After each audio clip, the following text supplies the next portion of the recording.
काय त्यांचा महिमा वर्ण वारंवार हरिभक्त थोर भूमंडळी त्यांची या भेटीचे अर्थ ब्रह्मादिका पूज्य सकळ लोका विश्वाधारी प्रस्तुत प्राप्त प्रसंग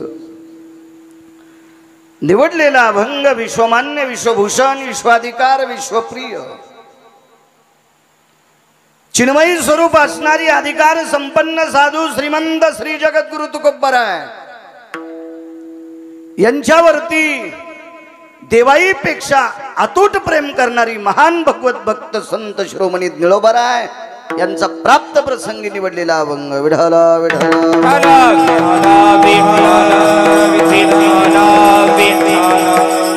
प्राप्त प्रसंगी निवडलेला अभंग माझ्या निळोबरायांचा आहे। या अभंगाद्वारे मालक नमूद करतात मी संतांचा महिमा वर्णन किती करू,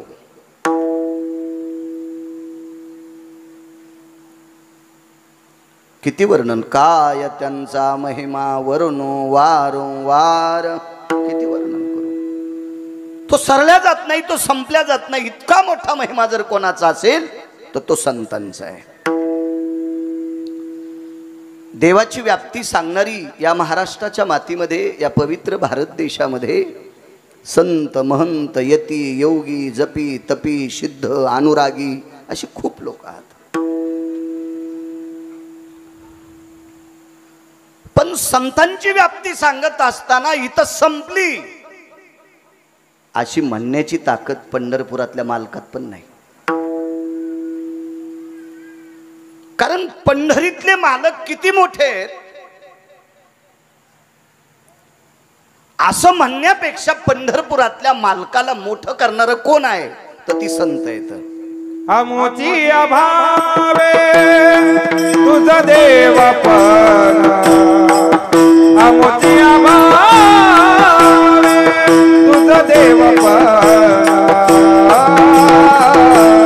एका विसरोणी राहिलासी राहिलासी, एका विसरोणी राहिलासी। अमुची अभावे तुझ देवपण, अमुची अभावे तुझ देवपण, एका विसरोणी राहिलासी राहिलासी, एका विसरोणी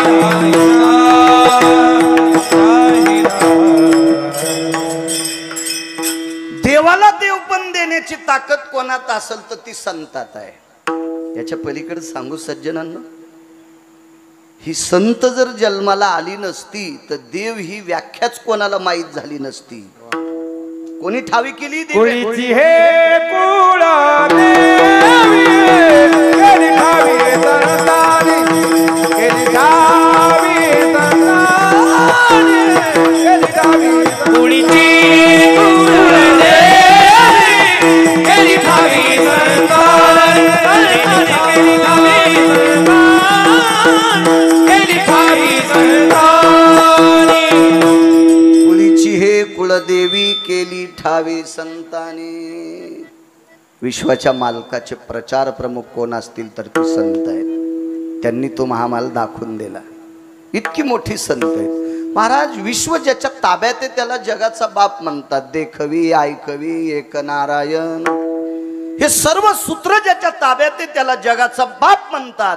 आणि त्याला मोठं करण्याची ताकद ज्यांच्या ते त्यांना संत म्हणतात। विठला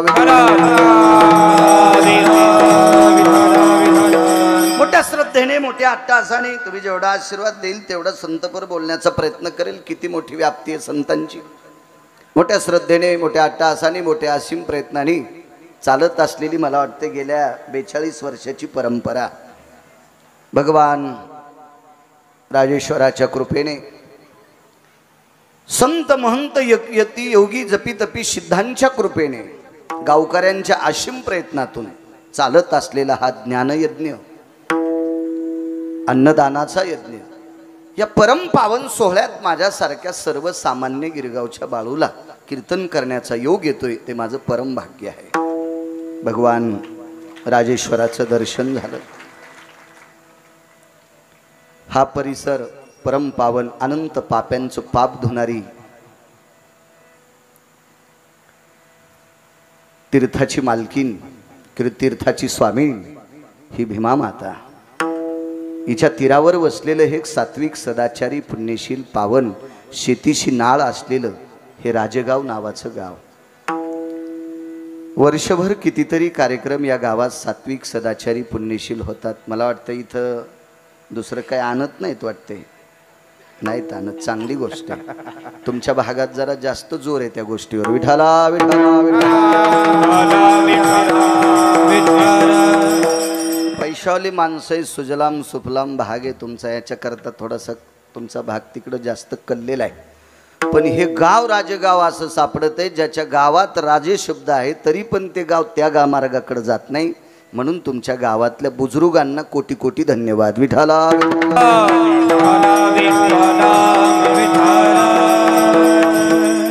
परम पावन चालत असलेल्या परंपरेत मला असं वाटतंय 5-7 महिन्यापूर्वी आमचे अभिमन्यू आबा गायन क्षेत्रातली ज्वलंत तोफ आहे, ते संपर्क करत होते, हजरही आहेत. त्यांच्या मार्गदर्शनाखाली सप्ताह चालू आहे.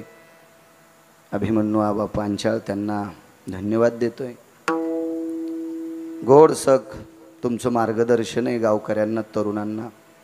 असंच आध्यात्मिक क्षेत्रातलं मार्गदर्शन तरुणांच्या पाठीमागं तुमचं राहावं की जेणेकरून या महाराष्ट्राच्या मातीतला तरुण संप्रदायात येईल. तुम्हाला कोटी कोटी धन्यवाद. गायन क्षेत्रातली बुलंद तोप आदरणीय आमचे संतोषजी महाराज आहेत. गोड तोडीस तोड दोन्ही बी गायन क्षेत्रातली बुलंद तोप आहे. संतोषजी महाराज आहेत, महाराजांना सुद्धा धन्यवाद देतो. माझ्यासोबत आलेले आदरणीय हरिभक्तीपरायण उत्तरेश्वर बापू, प्रमाण क्षेत्रातलं खूप मोठं पाठांतर आहे, बापूंना सुद्धा धन्यवाद. मृदंग क्षेत्रातलं नाविन्यपूर्ण रत्न कमी वयामध्ये आमचे हरिभक्तीपरायण चंद्रकांतजी महाराज पांचाळ, गोड ज्यांचं मृदंग क्षेत्रात प्रभुत्व आहे त्यांना सुद्धा धन्यवाद. आदरणीय ब्रह्मवादिनी जे स्वर देतात त्यांनाही धन्यवाद. चोपदार असतील विनेकरी मस्तक माझा पायावरी या वारकरी संतांच्या साऊंड सिस्टीमवाल्यांना सुद्धा कोटी कोटी धन्यवाद. विठाला विठाला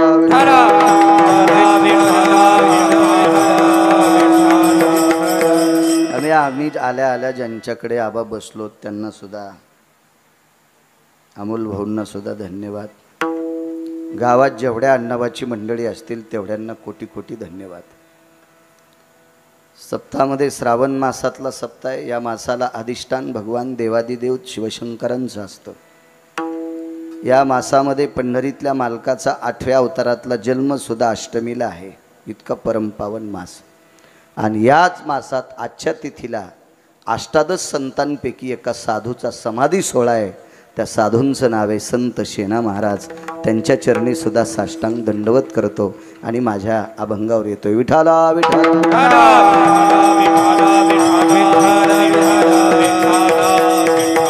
महिमा आहे संतांचा. अवर्णनीय महिमा जर कोणाचा असेल तर तो संतांचा आहे. आपला महिमा वर्णन करत असताना ज्याला विराम येतो तो महिमा माणसांचा, किंवा जो महिमा ऐकत असताना पुढच्याला मळमळ होते तो महिमा माणसांचा, किंवा जो महिमा सांगत असताना महिमा सांगणारा मातीत जातो तो महिमा माणसांचा, आणि जो महिमा सांगत असताना पंढरपुरातला मालक त्याला हृदयाशी लावतो तो महिमा संतांचा. भक्त चरित्राते प्रशंसती आवडती निरुते जे भक्त चरित्राते प्रशंसती. आळंदीतल्या मालकांनी सांगावा, संतांचं चरित्र वर्णन करणारी माणसं पंढरपुरातल्या मालकाचं अंतःकरण असतात. मग त्या अर्थी संत किती मोठे असतील कल्पना करा. काय त्यांचा महिमा वर्णो वारंवार मी किती वर्णन करू. हरी भक्त थोर भूमंडळी असं निळोबाराय म्हणतात. त्यांची भेटीचे अर्थ ब्रह्मादिका. कारण संतांची भेट ब्रह्मदेवाला सुद्धा आवडते. कोण ब्रह्मदेव? ब्रह्मदेव एक हाडामासाचा कुंभार आहे. कुलाड हाडाचा बाप चाढाचा अखंड मडके घडितो रे. हे 3.5 हाताचे उभे गाडगे तयार करायचा कारखाना ज्यांच्याकडे, त्यांना विधाता म्हणतात, चतुरानन म्हणतात, ब्रह्मदेव म्हणतात. किती चतुर आहे ब्रह्मदेव. या भारत देशामध्ये तिरंगा झेंडा कोणाचा? 140 कोटी लोकाचा. याच्यातल्या एकाही माणसाच्या अंगठ्याचे ठसे गिरगावच्या बाळूच्या ठसेल जुळत नाहीत. बदल किती गेला संतोष गुरुजी एवढ्या जाग्यात? 140 कोटी लोकांचा बदल इतक्याच जाग्यात करायचा. सापडेल इंजिनियर, सापडेल सायंटिस्ट, सापडेल एखादा ट्रक भर पुस्तकं पाठ करणारा हरामखोर, सापडेल एखादा नालायक असा स्वतः मोठं म्हणून घेणारा भंगिर्या. तो फक्त विधाता आहे ब्रह्मदेव. त्याच्या पलीकडे सांगतोय, कळेल असं सांगेल, जास्त अडचणीत हात घालीत नाही, विचून निघत असते. किती मोठी टाकी तयार करा, पात्र तयार करा, त्याला छिद्र पाडलं की जल यो इति छिद्रेशो पात्राम रिक्ताति जायते नैवम गिरगावकर लिखितम. 5 लाख लिटर पाणी बसणार जरी पात्र केलं आणि त्याला छिद्र पाडलं तर रिक्ताम जलास्तियो, म्हणजे ती टाकी रिकामी होती. पण ब्रह्मदेवानं ह्या उभ्या गाडग्याला 9 छिद्र पाडे, 9 छिद्र पाडे ह्या गाडग्याला. आबा याच्यातून मनान पाणी बाहेर येत नाही. सामान्य चातुर्य असेल. आणि एवढे चतुर ब्रह्मदेव, त्यांना सुद्धा संत आवडतात का? एकदा ब्रह्मदेवाचा पाय घसरला होता. वेदार्थाचा गोवा कन्याभिलाष, वेदार्थाचा गोवा कन्याभिलाष, वेदार्थाचा गोवा कन्याभिलाष. वेदनाही ऐसे सांगितले, वेदनाही ऐसे सांगितले, वेदनाही ऐसे सांगितले.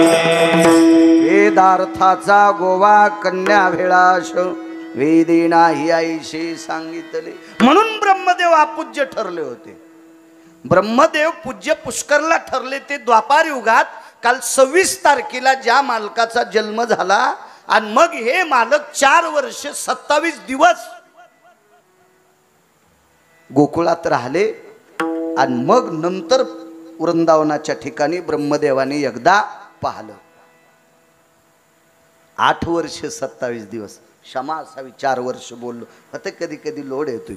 8 वर्ष 27 दिवसाच्या नंतर गायी वळायला गेले. 11 वर्ष 53 दिवस राहिले पंढरीतले मालक यशोदेच्या घरी. आणि त्यावेळेला ब्रह्मदेवानं पाहिल्यावर दुःख संपलं आणि मग पुष्करला मंदिर झालं. आणि ब्रह्मदेव स्वतः विचार करतात, ज्या ज्या स्थळी संतांचा अधिष्ठाने, ही संत किती पवित्र, म्हणून त्यांची भेटीचे अर्थ ब्रह्मादिका पूज्य सकळ लोका विश्वा झाले. संत विश्वात पूज्य आहेत. अहो संत सात्विक लोकांसाठी पूज्य असतील नवल नाही, संतांना राक्षस सुद्धा नमस्कार करत होते. याच्या पलीकडे सांगू का? राक्षसांचा विश्वास देवावर पण नव्हता, पण संतांवर होता. संतांनी सांगितलं की राक्षसतिक प्रवक अगदी प्रमाण मानायचे, म्हणजे एवढा अधिकार संतांचा मोठा. आणि त्या संतांची भेट ब्रह्मदेवाला आवडती. यमधर्म वास पाहे नित्य काळ. वास म्हणजे सानिध्य, सुगंध नाही. वास म्हणजे सानिध्य. यमाला सुद्धा संतांचं सानिध्य आवडतं का? तुमच्या माझ्यासारख्या भंगिऱ्याला नेऊ नेऊ यम कदरलाय. तुमच्या माझ्यासारख्या मळक्या लोकांना भेटू भेटू यम मळून गेलाय. त्याला कोण्याच गंगेत त्याचा अंग धुता येत नाही. पण संतांच्या जवळ गेला की यम निर्मळ होतो. म्हणून यमाला त्यांची भेटीची अर्थ ब्रह्मादिका. यमधर्म वास पाहे नित्य काळ. यमाला सुद्धा सानिध्य. आणि महत्वाचं सांगू चंद्रकांत बुवा, ज्या वेळेला साधू भेटला मने धन्य वेळ भेटतीये. यम म्हणतो ती 7 वेळ मी लिहून टाकीन. निळा मने सर्व भाग्य चोजविती रिद्धी सिद्धी येती ओळंगणे. संतांच्या कृपेत एकदा नाहला की सगळं त्याला कर्तळ होऊन जाते. हा साधा सोपा सरळ अभंगाचा अर्थ झालं कीर्तन. विठ्ठला विठ्ठला विठ्ठला व्याप्ती सज्जनांनो संतांची. आज ज्या साधूचा समाधी सोहळा आहे ती माझी संत शेना महाराज, अष्टादश संतांपैकी एक. काही नाविन्य संतांच्या बाबतीत. वजन किती आहे लोकांचं सांगू तुम्हाला. अहो 4-2 रुपये ज्याच्याकडे आहेत त्यानं खांद्यावर हात टाकल्यावर बरेच भंगिरी म्हणतेत त्यानं मा खांद्यावर हात टाकला. तुम्हाला माहिती आहे का, ते मला फोन करतेत 100-200 कोटी याच्या जवळ रुपये आहेत का. त्यानं जर फोन केला ते बायकोला सांगतो तुला माहिती आहे का साहेब, मला स्वतः फोन करतेत, मी फोन केल्यावर गडबडीत सुद्धा उचलीतेत. त्याची बायको हुशार असती पण ती चांगल्या चिवलेक असल्यामुळं याच्या जास्त नादी लागत नाही. ती मनातली मनात म्हणती भंगिऱ्या 200, 400, 500, 1000 कोटीवाला तुला फोन करतो ना सुंबळ्या, त्याच्या फायद्यासाठी करतो, तो रिकामा नाही तुला फोन करायला. इतका येडेवानी करू नको. हो, आषाढ महिन्यातल्या शिदडासारखा माणसं यायनं खालच्यानं बोलल्यावर इतकी प्रसन्न होते, इतके प्रसन्न, इतके प्रसन्न. तुझिया कृपेने वेदाशी बोलणे, सूर्याशी चालणे तुझिया बळे, ऐसा तू समर्थ ब्रह्मांडाचा धनी. काय व्याप्ती. वृक्षाचे पान हाले ज्याची सत्ता, राहिली अहंता मग कोठे ही सगळी सत्ता. तुम्ही आणि मी किती दिवस बसवायचे, कोण्या दिवशी मळ्यात नेऊन ठोकायचे. ज्याच्या हातात आहे त्याला जगाचा बाप म्हणतात. आणि हा विश्वाचा बाप एका साधूला पाहिल्याबरोबर मान खाली घालीत होता. थोडासा बेस कमी करा, कडक करा आवाज, छान आहे साऊंड सिस्टीम. देवाच्या दर्शनाकरता पंढरीला संत शेना महाराज जायचे. चंद्रभागेचं स्नान आटपलं, नगर प्रदक्षिणा केली, पुंडलिकरायांचं दर्शन घेतलं आणि दत्त घाटावरून वरी चढत चढत चढत वरे आले. ब्रह्मांडाच्या मालकाच्या कळसाचं दर्शन घेतलं, मंदिराला प्रदक्षिणा घातली. पाहता देवळाची पाठ तीर्थे घडती 360 अशी प्रदक्षिणा केली मंदिराला. आतमध्ये प्रवेश केला. जिथे आता संत चोखवरायांची समाधी आहे, संत शिरोमणी नामदेवरायांची पायरीला समाधी आहे, ते महाद्वार ओलांडलं, आतमध्ये प्रवेश केला. डाव्या हाताला भगवान शंकरांचे सुपुत्र आहेत, उजव्या हाताला महाराष्ट्राच्या मातीतील मराठवाड्यातल्या एका वारकऱ्याची समाधी आहे उजव्या हाताला. समोर गेल्याच्या नंतर दिव्य असा मंडप आहे. मग गरुड पार लागला आणि त्या गरुड पाराला प्रणाम केला. आता पार खांदून टाकलाय, आता नाही, काय काय खांदतील लोक, काय मिळच नाही. ते गरुड पार तिथं नमस्कार केला आणि मग गरुडाला नमस्कार करून पुढे आले आणि विश्वाच्या मालकाकडे बघत बघत बघत बघत पुढे चालले. तर पंढरीतल्या मालकांनी या वारकऱ्याला बघितल्याबरोबर मान खाली वाकवली, मान वाकवली. दर्शन घेतलं. आईसाहेबाच्या मंदिरात पोचले. वामांगी रखुमाई दिशे दिव्य शोभा. आईसाहेबांचं दर्शन घेतलं आणि बाजूला उभे होती काही लोक दर्शन घेत होती. आईसाहेबांनी विचारलं, शेना,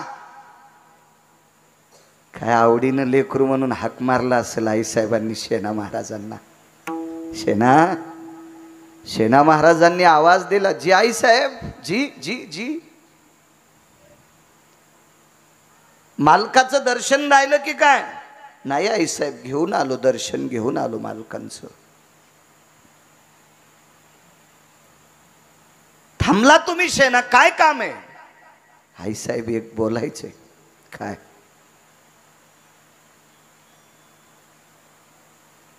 मला काही लोकांना मी विचारलं, तुम्ही दर्शनाला गेल्यावर भगवंत तुम्हाला कसा दिसतो? तर सगळ्या लोकांनी सांगितलं, आम्ही दर्शनाला गेल्यावर आमच्याकडे पाहतो. डोळे भरून आले. आई साहेब एक विचारू का? काय शेना? माझं काय पाप असेल हो की मी देवाच्या दर्शनाला गेल्यावर देव मान वाकवतात, माझ्याकडे बघत नाहीत? माझं काय चुकलं असेल? मी अपराधी आहे का आईसाहेब? का माझ्याकडे प्रभू डोकं वाकवतात, माझ्याकडे बघत नाहीत डोळे भरून? हे वारी चुकवत नाही आईसाहेब, का बघत नाहीत माझ्याकडे? सेना, संध्याकाळी 10 वाजता या, त्यावेळेला देवाची शेजारती होत असते. आबा आता स्वामी सुखे निद्रा करा गोपाळा, आपुलाले मनोरथ जातो आपुल्या स्थळा. त्यावेळेला या.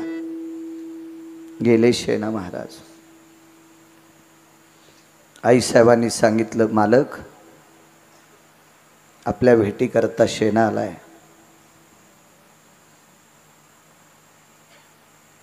भगवंतान सांगितलं रुक्मिणी मला झोप यायली ग, मला झोपायचं, तू बोलतोपर्यंत.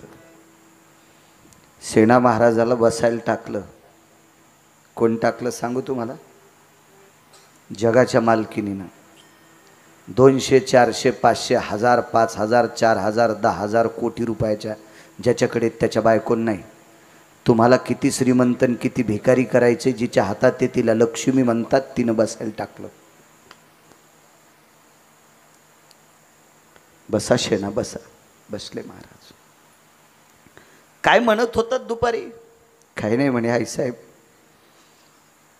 आजही मी आलो, तुम्ही मला बोलवलं पण देवान मला टाळलं, भगवंताला झोप यायली. मला का बरं टाळतात? बसा शेना विचारते मी. आतमध्ये गेले. भगवंताला झोप नव्हती. आईसाहेबांनी आवाज दिला, स्वामी. उठून बसले. लालबुंद डोळे झालेले होते. शेजेवरच्या उशीवर असा हात टेकल्याबरोबर ती उशी ओली चिंब झालती. आईसाहेबांनी विचारलं, मालक एरवी तुम्ही शेजारती झाल्यावर कधी शोक केला नाही, रुदन केलं नाही, रडले नाही, आज काय? लक्ष्मी माझं अंतःकरण आलंय आज. ठीक आहे मालक, तुम्हाला शेना किती आवडतो हे माझ्या लक्षात आलंय मालक, पण शेनाची एक शंका आहे. एकेरी मी बोलत नाही बरं, आईसाहेब बोलतात. शेना महाराजाला एकेरी बोलायची काय बाळायची टप्पर आहे? माझी लायकी का त्यांना एकेरी बोलायची?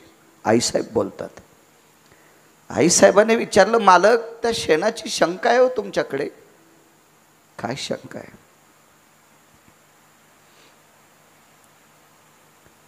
तुम्ही सगळ्यांकडं दर्शनाला आल्यावर मोठ्या प्रसन्नपणाने पाहता आणि शेणा तुमच्या दर्शनाकडे आल्याच्या नंतर तुम्ही मान खाली घालता.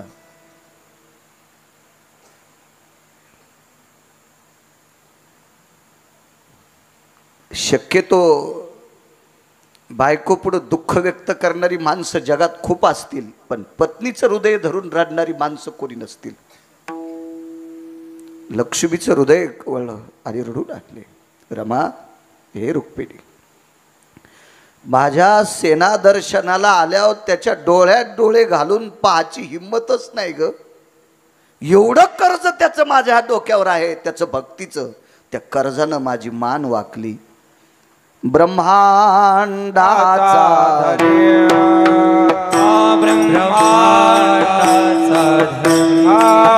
ब्रह्मांडाचा धनी,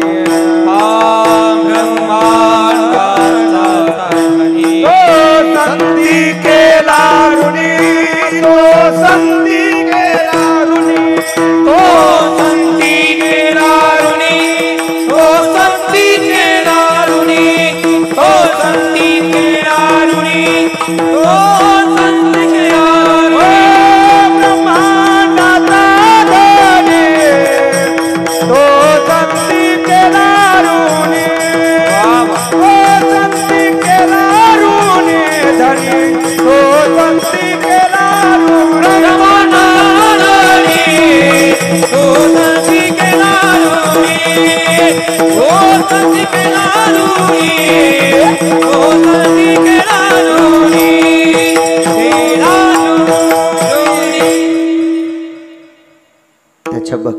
कर्ज माझ्या डोक्यावर बसलंय. तुका म्हणे देवा ऋणी करुणी ठेवी सेवा, ऋणी करुणी ठेवी सेवा, ऋणी करुणी ठेवी सेवा. म्हणे देवा ऋणी करुणी ठेवी सेवा, ऋणी करुणी ठेवी सेवा, ऋणी करुणी ठेवी सेवा. म्हणून आईसाहेब बाहेर आल्यानं सांगितलं, शेना दुःख व्यक्त करू नकोस रे बाळा. बाळा तुझ्याकडे बघत नाहीत, तुला भेटत नाहीत, याचा अर्थ तू आवडत नाहीस असं नाही रे सेना. फक्त तुझ्या डोळ्यात डोळे घालून पाहायची हिंमत नाही. आपण जर कोणाची पैसे उसने आणली आणि त्याची टाईमला जर नाही दिले आणि तो समोरून आला तर माणूस आबा रस्ता सोडून बाजूला जाते. आपल्याला मागेल का तो पैसे? आणि आपल्याकडे देण्यासाठी त्याच्या नाही. कर्जदार व्यक्ती जर देणारा समोरून आला आपल्याला पैसे देणारा, तर कर्जदार त्याच्या पुढून जात नाही. शेना ती अवस्था माझ्या मालकाची झालेली रे. ती माझ्या आज माझ्या सेना महाराजांचा समाधी सोहळा आहे आजच्या द्वादशीच्या दिवशी. द्वादशी श्रावण वद्य द्वादशी, श्रावण वद्य द्वादशी, श्रावणे वद्य द्वादशी.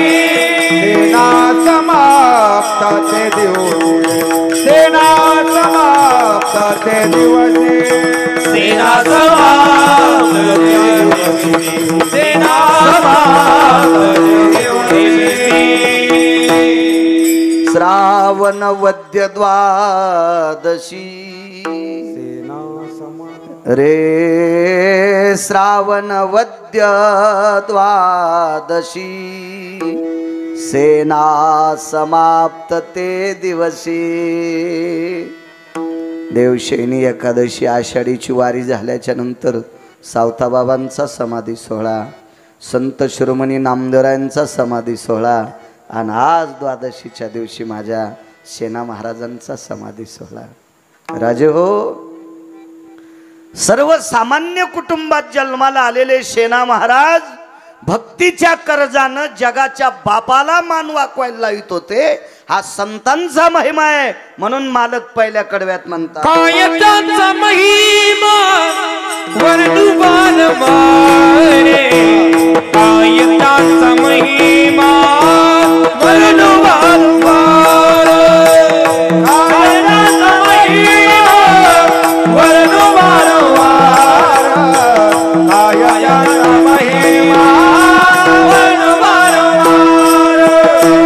कायकाचा महिमा वर्णुवान मारे, कायकाचा महिमा वर्णुवान मारे, कायकाचा महिमा वर्णुवान मारे, कायकाचा महिमा वर्णुवान मारे, कायकाचा महिमा वर्णुवान मारे.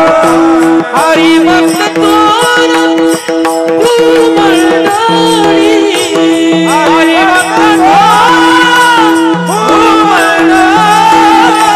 हरी भक्त तोर भूमंडळी, हरी भक्त त्यांची बेटीचे हात ब्रह्मादिका, त्यांची बेटीचे हात ब्रह्मादिका, त्यांची बेटीचे हात ब्रह्मादिका, त्यांची बेटीचे हात ब्रह्मादिका,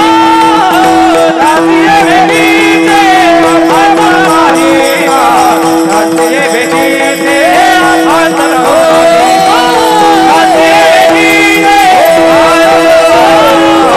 त्यांची बेटीचे हात ब्रह्मादिका,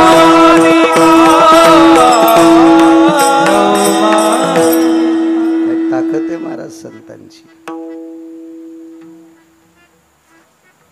रामेश्वर शास्त्री नावाची प्रचंड विद्वान एक व्यक्ती होऊन गेली. प्रचंड, ज्यांना शास्त्री म्हणावं. म्हणजे 450 वर्षापूर्वींचे शास्त्री रामेश्वर शास्त्री. माझ्या जन्माच्या अगोदर महाराष्ट्रात 3 शास्त्री आले. जगन्नाथ अण्णा पवार, तुकाराम महाराज महामुनी आणि प्रल्हाद शास्त्री दैठणकर, काशी विद्यापीठातले पहिले 3 शास्त्री. माझ्या जन्माच्या काळात किंवा त्याच्या अलीकडे पलीकडे. पण हे 450 वर्षापूर्वीचे शास्त्री प्रचंड विद्वान.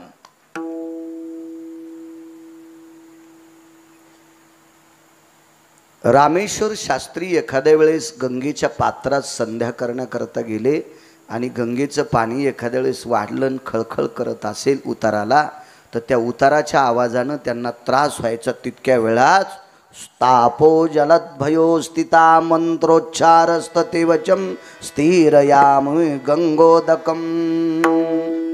पाणी शांत व्हायचं महाराज. काय मंत्रोच्चार असेल, शक्ती काय असेल, प्रचंड विद्वान. पण काय होतं माहितीये का, वारकरी संप्रदायाचा दंडके मृदंग क्षेत्रात टोकाचा विद्वान व्हावा, गायन क्षेत्रातला टोकाचा विद्वान व्हावा, कीर्तन क्षेत्रामध्ये लोकांना आनंद देणारा टोकाचा विद्वान व्हावा, पण त्याला अहंकाराचं गंडल नसावा. त्याला अहंकाराचं गंडल असलं की ते कोण्या दिवशी फुटन, आणि गंडल फुटलं की ज्याची त्याला बी मळमळ होतं, पाहिल्यावर शेजाऱ्याला बी मळमळ होतं. तुका म्हणे नरकी गाली अभिमान जरी होया जान जरी होया जान ए तुका म्हणे नरकी गाली अभिमान जरी होया जान हो जरी होया जान.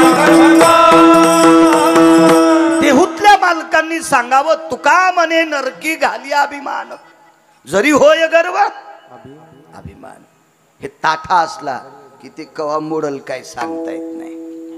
रामेश्वर शास्त्री प्रचंड विद्वान आहे, पण थोडासा गर्व आलता त्यांना. मी नाही सांगत, इतिहास सांगते. अहो बुटकं भर पाणी ज्याच्याकडे ते म्हणतात मी कोणाला आंघोळ घालू, तू थुत्तर धुतलं नाही, तोंड धुतलं नाही तू आणि तू काय दुसऱ्याला बुटकं भर पाण्यानं आंघोळ घालतो. अशा भंगिऱ्याचा उता आलाय. तर रामेश्वर शास्त्री म्हणजे प्रचंड विद्वान होते, प्रचंड. मग यांना थोडासा आला असेल काय नवले, पण त्यांच्या त्या विद्वत्तेच्या अभिमानानं मुळे एक त्यांनी चूक केली. एका विशिष्ट प्रकारच्या धर्माच्या उपासकाच्या तीर्थात उडी हाणली. एक विशिष्ट प्रकारचा धर्म, त्या धर्माचा तो उपासक आहे, मुस्लिम धर्माचा उपासक. त्या उपासकाचं नाव आहे अनगडशाह नावाचा फकीर. फकीर आहे तो फकीर. त्याला हिरव्या रंगाची डोक्याला कपडा बांधलेला आहे, हिरव्या रंगाचा सदरा आहे, आबा हिरव्याच रंगाची लुंगी आहे, हातामध्ये मोराच्या पंखाची पेंढी आहे, भिक्षेसाठी ताडाच्या झाडाचं कटोरं आहे आणि एक चिमटा आहे. फकीर यती योगी जपी तपी सिद्ध चिमटा वापरीत असतात. ते लोखंडी चिमटा संन्याशाकडं नाथपंथ्यांकडं सापडतो, तुम्हाला कधी कधी बघायला भेटतो. असा चिमटा होता. असा एक तो इस्लाम धर्माचा उपासक अनगडशा फकीर. आणि त्याचं ते स्नान करण्याचं तीर्थ होतं, बारव होती, एक विहीर होती. तिला उतरण्यासाठी मध्ये पायऱ्या होत्या त्या विहिरीला, चंद्रकांत बुवा. आणि तिला रहाट सुद्धा होता. रहाट म्हणजे आता आपण पाणी काढण्यासाठी लोहड, बकीट, पवरा एकच याचा वापर करतो. आता विहिरीला आपण एक लोखंडी लावतो, आडवा गज, त्याला चाक लावतो, चाकावरनं पाणी काढतो. पूर्वीच्या काळात त्याला रहाट म्हणायचे. रहाटाला मडके बांधलेले असायचे, मडके. तो रहाट असा फिरिला की भरलेली गाडगी वर हे यायची आणि रिकामी झालेली गाडगे पुन्हा भरायला जायची. तसंच पाणी काढायचं साधन मोठ सुद्धा होती. जिंच्या पॅन्टीवाल्यांना नाही पाहिली ती, फक्त जुन्या लोकांना मोठा माहीत असतील. आता तर तुम्हाला मोठीचा संबंधच नाही. तुम्ही खालीन तुमच्या डोक्यावर पाणी आहे त्याच्यामुळे तुम्हाला, कारण रस्त्याने येता येता इतकं पाणी की जमिनीचा वास यायला, इतकं पाणी. तुम्हाला मोठीचं काय, तुम्हाला हे मोठी सांगणं म्हणजे लोक म्हणतील गिरगावच्या बाळ्याच्या गोळ्या संपल्या त्याने हे दळायची काय गरज होती. तुम्ही एवढी मोठी माणसं आहेत. हे आमच्या तिकडे डोंगराळ भागात असते. तुमचा मोठा वाडा पोकळवा सनवारा जाई बसा बसा. आमचं काय पिकल बडी तर कडी घोडी नाही तर उदो आंबाबाईची पडी.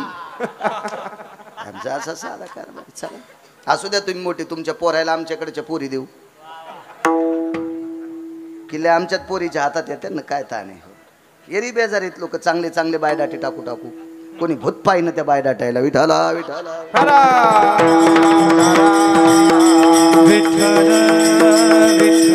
आणि त्या अनगडशा फकीराच्या त्याचं आपल्याकडे तीर्थ म्हणतात म्हणून आपणही तीर्थ म्हणायचं. त्याच्यात उडी टाकली. उन्हाळ्याचे दिवस, चंद्रकांत बुवा, संतोष भाऊ उन्हाळ्याचे दिवस होते. उडी टाकली आणि रामेश्वर शास्त्रीला पोहणं येत होतं, पोहता येत होतं. आपण बुडून मरू किंवा बुडून मरू नये याच्याकरता पोहणं शिकावं असं म्हणत नाही. शरीराच्या व्यायामासाठी पोहणं असणं अत्यंत गरजेचं आहे. सगळ्या इंद्रियाचा व्यायाम होतो, त्याचं नाव पोहणं आहे. हो, चालणं हा व्यायाम आहे. रोड जाम करणं, इकून नाक दाबणं, इकून हवा काढणं, इकून थोतर फिरणं, हे पाय मानात टाकणं, इकडचा पाय गळ्यात टाकणं, हे अंगठा कानाला लावणं, इकडचा पाठीला लावणं, अंगावरून ऊसाचं ट्रॅक्टर जाणं, हे नाटकं कशाला करायचे प्रदर्शन. शेतकरी माणसं आहेत आपण. मस्त दुपारी एक पोहायचं, मस्त एक चक्कर आणायची. सगळे व्यायाम केल्याची ताकद त्याच्यात. यालं पाहिजे पोहणं, येत जावा. रामेश्वर शास्त्रींना पोहता येत होतं. अत्यंत प्रचंड विद्वान व्यक्ती, खूप विद्वत्ता, खूप विद्वत्ता. रामेश्वर शास्त्रीची संस्कृत म्हणजे फार अस्खलित विद्वत्ता होती. आपल्याकडं संस्कृत किती. मला रविवारी मी एक जणाची तर टी व्ही असं बसलो, लवकर गेलो आणि बातम्या चालू होत्या, संस्कृत बातम्या. तर त्याच्यावर मस्त एक जण संस्कृत बोलत होता. ढगाळ वातावरणच यदि पर्जन्य यत कालाति भवेतहाम ठोकर ठोकर गारगुंडाम पडंच. अरे वा म्हणलं, काय संस्कृत याची. वा वा वा. काष्टम कोरित भुंगा भुस्कटम पडत भुई, असा श्रेष्ठ कवी तर लंगड्या सुकुबाईचा जावाई. काय ती संस्कृत. ते दुग्धम पिपासू मार्जारम येत मार्जारम पिपासू तो मग बोक्या. तो काय बोक्या आहेस का सोमळ्या. काय काही असली संस्कृत नाही. वेदायती अनभूषित कलत्रय भय सांख्यायती मुच्यन्ते खलयनि मिपवति सकलति जाया वेदं भूषितति जायन्ते प्रसन्न परिभय सकलति छंद दंडयनि मुंडधरा पाशुपतं यति आरुढ भयो शंख भयो यनि जायन्ते दंड मुंड भय सकल सुदान दंड मुंड भय सकल सुदान छंद पराभय छंद पराभय विन्मखयो छंद पराभय. घोड अशी सुप्त म्हणणारी रामेश्वर शास्त्री. पाशुपतम भय सकल स्थितो दंभ भयायनि जायन्ते त्रिशूल भयो यति आयुध सयानाम तांडव भययन छंद सुदे. घोड संस्कृत. त्या रामेश्वर शास्त्रीनं धाड दिशी उडी टाकली. आतमध्ये बसलेला अनगडशा फकीर 2-4 सोबत होते. तसा विरक्त फकीर होता तो. देखो भला, देखो देखो. आवाज कशाचा आलाय. आता मला हिंदी येत नाही ना. माई हिंदी इधर से गाडी आई उधर से गाडी आई, गाडी चली गई, मैं खाली राहिला. आपल्याला काय. आणि तुम्ही कॅमेरावाले खाली बसा, तुम्ही मागच्या याच्या शापान जळून जाता ना तुम्ही. बसा, फिरिता येतोय. प्रमाण सुरू झाल्यावर फिरीचा. बसा खाली बसा. अरे ते कशाला आलेत रे. यायला पैसे, मला पैसे, त्याला काय पावदन त्याला गिरगावचा बाळा. विठाला विठाला महाराष्ट्रात मी एकटा तो भोळा यायला लावू देतो. नाही तर लावू देईनच बरेच महाराज. मला काय वाटत नाही. आपलं भोळे पण येतो ओरख लावू देऊ. ज्या दिवशी भोळे पण संपन त्या दिवशी आपणही बंद करू. विठाला विठाला विठाला.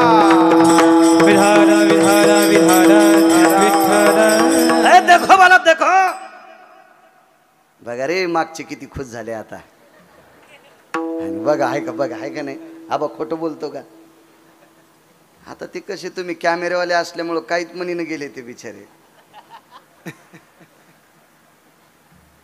देखो मला. पाहिलं तर सांगितलं, सरकार मालिक बोले रामेश्वर शास्त्री हिंदू के महाराज बोले बड़े संस्कृत पंडित है. आकारात हिंदी येते. तैर रहे बोले म्हणजे पोहायलेत. ठीक आहे, पण ते फकीर काही इकडे आलं नाही, कारण ते फकीर लय महिमेतलं फकीर होतं.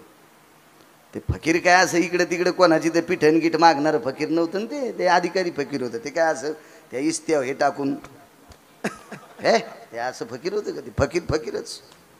कळलं तुम्हाला फकीर किती मोठा होता. रामेश्वर शास्त्री दुपारचं कडकडतं ऊन आहे, ते तीर्थ अत्यंत निर्मळ आहे, पाणी गोड आहे, चंद्रकांत बुवा, आणि पोहू लागले रामेश्वर शास्त्री. आतून आवाज दिला, रामेश्वर तैरते राहीना, हे रामेश्वर तैरते राहीना. संतोष बुवा आतून आवाज दिला, पोहत राह रामेश्वर, पोहत राह.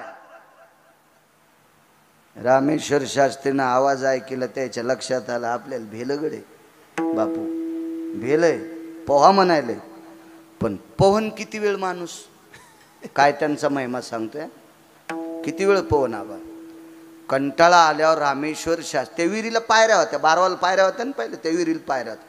पाणी पोहणं बंद करून पायऱ्यावर आले आणि अंगावरचं पाणी निथळलं की रामेश्वर शास्त्रीच्या अंगावर इस्तू टाकल्या इतकाच धावू लागला. ठाण ठाण ठाण ठाण धंदीशी उडी पाण्यात, पाण्यात उडी टाकली की थंडन, बाहेर आला की इस्तूच. वाक्य कळालं, रामेश्वर तैरते राहीना, म्हणजे बाहेर येऊच नको, येऊच नको. मग आता इतकालं जे आहे ना पाठ केलं का त्याच्या संग आसनं टाकायला माणसं. हे आमचे गुरु आहेत, वा वा, त्याला एखाद्या नदीत टाकावून तुला एखाद्या तळ्यात टाकाव सुंबळ्या. गुरु करती गुरु गुरु भवती शिष्याचा भारू, भवती शिष्याचा भारू, भवती शिष्याचा भारू. गुरु करती गुरु गुरु भवती शिष्याचा भारू, भवती शिष्याचा भारू, भवती शिष्याचा भारू. प्रमाणाची बुलंद तोफ आहे. मग आता रामेश्वर शास्त्रीला किती शिष्य असतील संतोष बुवा? ते काय सामान्य व्यक्ती होती का? चोंभाळेले काय काय माणसं आहे, संग माणसं हे आमचे लय मोठे. हो हो, आणि तू काऊन गांजावडी तू मग नालायक काय काय. यायनं सगळा परमार्थाचा बट्ट्याबोळ करून टाकला. यम यायला किती हानीन देव जाणी बाप्पा, इंचभर जागा ठाचा नाही भंगीर यायला लाल करायची. आले होता गुरुदेव गुरुदेव गुरुदेव गुरुदेव गुरुदेव. आतून म्हणले आता गुरुदेव मरत रे, वाचत नाही गुरुदेव, वर येतच नाही. वर येत नाही म्हणल्यावर काही काही ना मधात नाही गेले, पण वरून सोला सोडू लागले. आतून गुरुजीनं आवाज द्याला, मूर्खांनो मला काय वरे येता येत नाही का? पण वरे आल्यावर शरीर जळायलंय. झालं काय?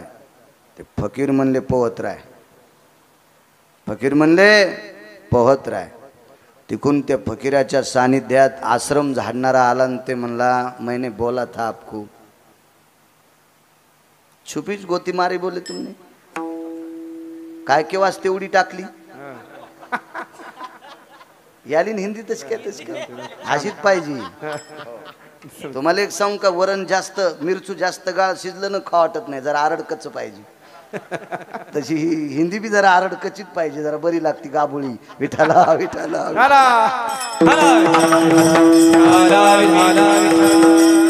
आमचा मित्र हैदराबादला शिकायला, त्यावेळेला मी 7वी शिकलो आणि ते जरासं पुढं शिकलं. त्याला नोकरी लागली, 72,000 पगार. पण ते गावाकडे आलं की मला काही हिंदीत बोलायचं, काही इंग्रजीत, good morning, good evening, good night असं बोलायचं. ते एकदा शिवला गेलो तर, महाराज तेरे को उसका रस होना. म्हणलं उसका रस? म्हणलं उसका म्हणजे किसका? अरे इथं हे उसका रस. म्हणलं त्याला गन्ना म्हणते सुंबळ्या, उसका नाही. उसका रस पेत असते तो रे. त्याला वाटलं मी लय शिकलो म्हणजे लय शहाणा झाला का रे. तुझ्यासारखे 100-200 मी अवताल चुपितो, येडेवानी करू नकोस. तुला 72,000 पगार आहे आणि तू 71ची पे, तू 1,000 काढता येत नाही म्हणतो तू. खाते तू इतकं आशीतले उतू आले हो. इतका येडगळ मित्र नाही मा, तुम्हाला राग येईन म्हणून मायाव घेतलंय. पण हे तुमच्या मित्राचं सांगायलो, हे ध्यानात ठेवा. विठाला विठाला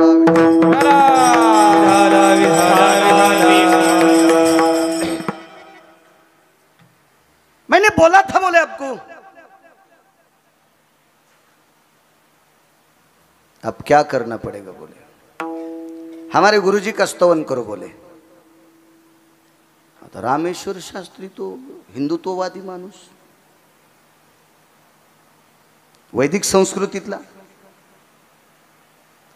सनातन संस्कृतीतले, भागवत संप्रदायाचे, वारकरी संप्रदायातले अधिकारी, ते कसे म्हणतील काही बी. पण नाईलाज झाला महाराज. काय करावं, 10 झाला शिराचा, 10 झाला 10. रामेश्वर शास्त्रीच्या सानिध्यात एक त्यांचा सेवक होता. तो असा सेवक होता, रामेश्वर शास्त्रींकडे प्रचंड विद्वत्ता घेतली आणि चिंतन ऐकण्यासाठी तुकोबरायची जात होता. प्रचंड विद्वान. याचं नाव काय असेल उद्या शोधा ना, शोधा. भंगिऱ्याची नावं लय तुमच्या देवडोक्यात येतं. असे चांगल्यांची नावं ध्यानात ठेवा, ठेवा ठेवा चांगल्यांची नाव. देव चांगलं करेल तुमचं. आणि तो फकीराकडे गेलेला आहे, हुशार माणूस. बस सात्विक आणि टोकाला गेल्या मोठ्यांच्या सोबत राहणारी माणसं नम्र असतात. हे काल परवा उकांड्याच्या उकांड्यावर वाढलेली जी झाडं असतात का, उकांड्याचं झाड नसते, खतावर वाढलेली झाडं असतात का, ते खताच्या पावरनं इतके वाढते आणि पाऊस हुकला की मग अंगात टाकते. मोठी मोठीच असतात. प्रणाम प्रणाम बोले. हमारे गुरुजी अंदर तैर रहे बोले. बाहर आने के बाद सब दहा हो जा रहा है बोले. जी मैं नहीं बोला बोले तैरते रहना. उपाय हमें मत पूछो बोले. मैंने एक ही बार बोला रामेश्वर तैरते रहना, रामेश्वर पहुंच रहा है. अब मेरे को मत बोलो बोले. रामेश्वर शास्त्रींच्या ह्या परमशिष्याने आणि श्रीमंत श्री जगद्गुरु तुकोबारायाच्या श्रोत्यांनी, त्यांचा श्रोता होता तो श्रोता, कृपा झाली ती तुकोबारायांची त्याच्यावर. त्याने विचारलं,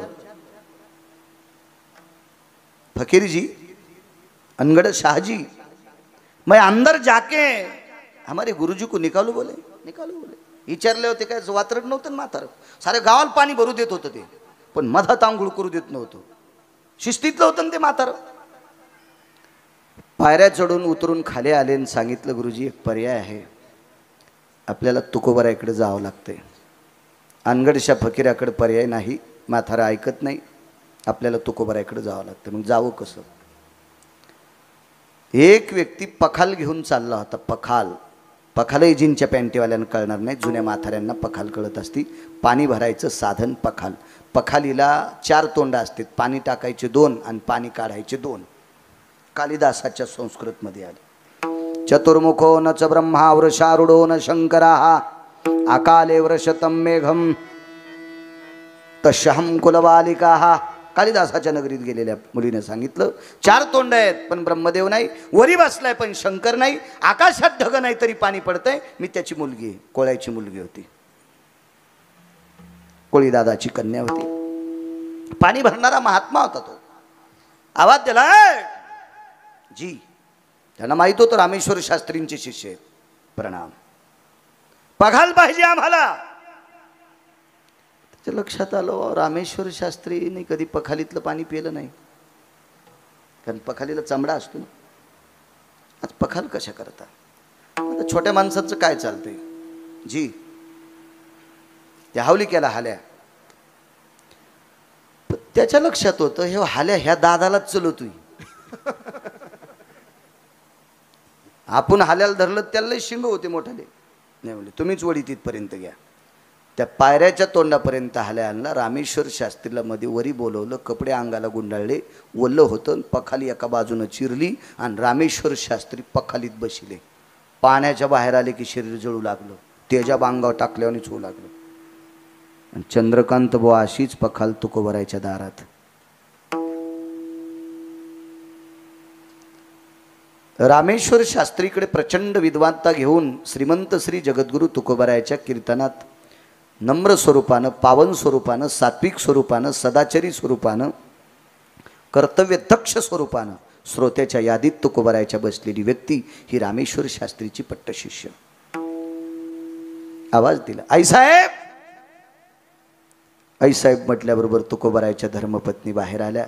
पुण्याच्या आबाजी गुळव्यांच्या कन्या जिजाबाई. त्यांच्या लक्षात होतं ती जिरे पगडी वगैरे असं ते थाट वैभव रेशमी कपडे गिपडे ते काय त्या काळात सामान्य माणसाला नव्हते. ते दोन्ही हात छाती ठेकले. जी महाराज घरी आहेत? होय. वामकुक्षी घेतात. नुकतंच तुकोबारायने त्यावेळेला एक पानग मिठाच्या खड्यासोबत खाल्लं होतं. भाजी नाही, चटणी नाही, ताक नाही, दूध नाही, तूप नाही, लोणी नाही. पानग होतं. पानग म्हणजे लहानशी एक भाकरी आणि मिठाच्या खड्यासोबत खाल्ली. वामकुक्षी घेत होते. भेटायचंय महाराजांना. दुपारच्या वेळेला पखाल घेऊन दारात व्यक्ती आला. जिजाबाईने विचार केला, पुण्याला माझ्या बाबांकडे 20-20 पखाली वाड्यात रिचवायच्या आणि मी माझ्या मालकाकडे आले त्यावेळेसपासून एक पखाल सुद्धा आमच्या रानात रिचवत नाही. पैशाचा दुष्काळ. धनवंता लागी सर्व मान्यता हे जगी. आणि पखाल आपल्याकडे कशी आली असेल? आतमध्ये गेल्यानं आवाज दिला, मालक आपल्याला रामेश्वर शास्त्रींचे शिष्य आलेत आपल्याकडे. महाराज फेटा उशाला घेतलेला होता तुकोबारायनी. रामेश्वर शास्त्री नाव ऐकल्याबरोबर उशाचा पटका बगलात. फेटा बांधून कशाला जातील त्यांच्याकडे? उशाचा फेटा बगलात. वाकत वाकत, शास्त्री तुम्ही आमच्याकडे? काय मला निरोप दिला असता तर मी तुमच्याकडे आलो असतो. काय काम आहे शास्त्री? तुमची सेवा काय करू? शास्त्रीजी तुमची सेवा काय करू?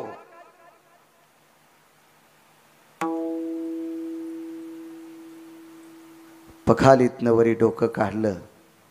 खळाखळा अश्रू येत होते.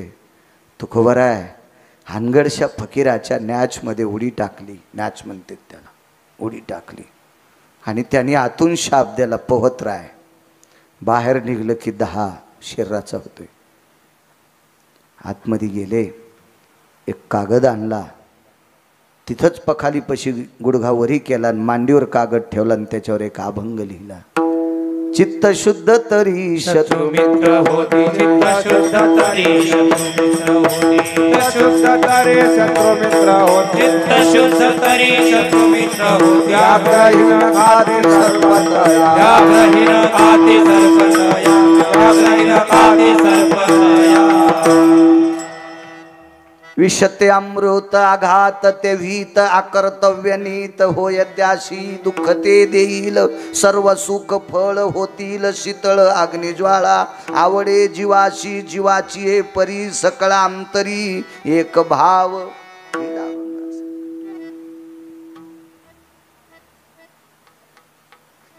डोकंवरी जितकं काढलं तितकं विस्तवासारखं लाल तापलं डोकं. सांगा तुकोबाराय, सांगा. तुकोबारायांनी लिहिलेला अभंग रामेश्वर शास्त्रीकडे धरला आणि सांगितला, शास्त्री एवढा अभंग गुणगुणा. रामेश्वर शास्त्री प्रचंड विद्वान होते. वा प्रचंड. काही वेळात अभंग वाचून टाकला. पखाल फोडून पठ्ठ्या बाहेर आला आणि तुकोबारायाच्या चरणावर लोटांगण घातलं. मने रामेश्वर तयाच्या समागमे. मने रामेश्वर तयाच्या समागमे. झाले आराम देह माझे. देह माझे झाले आराम देह. मने रामेश्वर तयाच्या समागमे. मने रामेश्वर तयाच्या समागमे. झाले आराम देह माझे. देह माझे झाले आराम देह. मने रामेश्वर तयाच्या समागमे. झाले आराम देह माझे. माझे. हे शरीर जर आराम झाला असेल तर तुकोबरायच्या संगतीत. लोटांगण घातलं, बॉम्ब कोणता पडला माहिती अभिमान बुवा. मथार तन तन करू लागलं. रामेश्वर शास्त्री मुद्दाम आश्रमा पडून दोनदा गेले आणि दोनदा इकडे गेले. अरे मैंने ते बोला था, बोले तैरते रहे ना. ये तो खुलेआम घूम रहा है बोले. क्यों नहीं चल रहा, बोले क्यों नहीं चल रहा. हा पण ते बी म्हातारले रगील. त्यानं रामेश्वर शास्त्रीला विचारलंच नाही औषध कोणतं घेतलं. रगील होते काय काय माणसं, मस्तीतले माणसं होते. माय माव होतं ना त्यांच्याकडं, होतं त्यांच्याकडं. रामेश्वर शास्त्रीनं स्वतःच्या एक सानिध्यातल्या व्यक्तीला सांगितलं, कुठं गेले? तुकाराम महाराजांच्या घरी. तिथून पुढे रामेश्वर शास्त्री, तिथून पुढे आनगडशा फकीर श्रीमंत श्री जगद्गुरु तुकोबारायच्या कीर्तनातली घोंगडी जमा करायला ते काम आनगडशा फकीरांनी घेतलं. मुस्लिम समाजाचा त्या काळातला 450 वर्षापूर्वीचा धर्मगुरू तुकोबारायची घोंगडी जमा करायला येत होता. घोंगडी घोंगडी घोंगडी. आता तुकोबारायच्या कीर्तन परंपरेतला जर फोटो पाहिला ना तर मंबाजीबा गोसावी एका बाजूला बसलेले आहेत.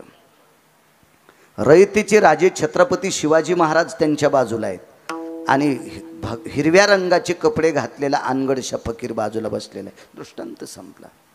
महाराज फकीर हा ब्रह्मवेत्याच्या अधिकाराचा, पण कोणता फकीर? तोच. या फकीराचा शाप समन करण्याची ताकद फक्त तुकोबारायत होती. आणि म्हणून मालक पहिल्या कडव्यात म्हणतात, काय त्यांचा महिमा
हा संतांचा महिमा आहे.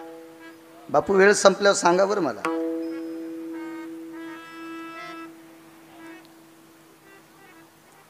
एक नालायक व्यक्ती एका महाराजाकडे गेला. बंगिरी होतं, पांचट बिनाकली होतं. ज्याला मोठा व्हायचा असेल का त्यानं संगती चांगल्या लोकांची करायची.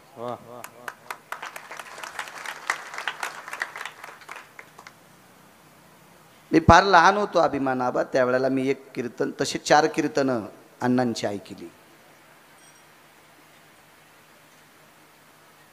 आमच्या गावातली 2-3 सात्विक म्हातारी होती, मला ती घेऊन जायची.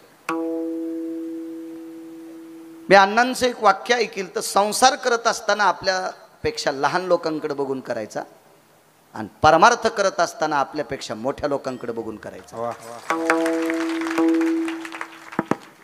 आपल्याकडे जर 4 चाकाची गाडी असेल ना, 4 चाकाची गाडी, तर गाडी इकू नका, राहू द्या. पण सायकलवाल्याकडे बघून गाडी चालवायची. म्हणजे एक लक्षात येईल, देवा माझ्यावर तुझी किती कृपा आहे रे, मला तू 4 चाकाची गाडी दिलीस, हे सायकल पॅन्डल हाणून पळवायले. 4 चाकाच्या गाडीवाला जर हेलिकॉप्टरकडे बघून जगत असेल ना, तर पटकन पप्याची माय घेऊन नाशिकला गटू उचलायला जातो.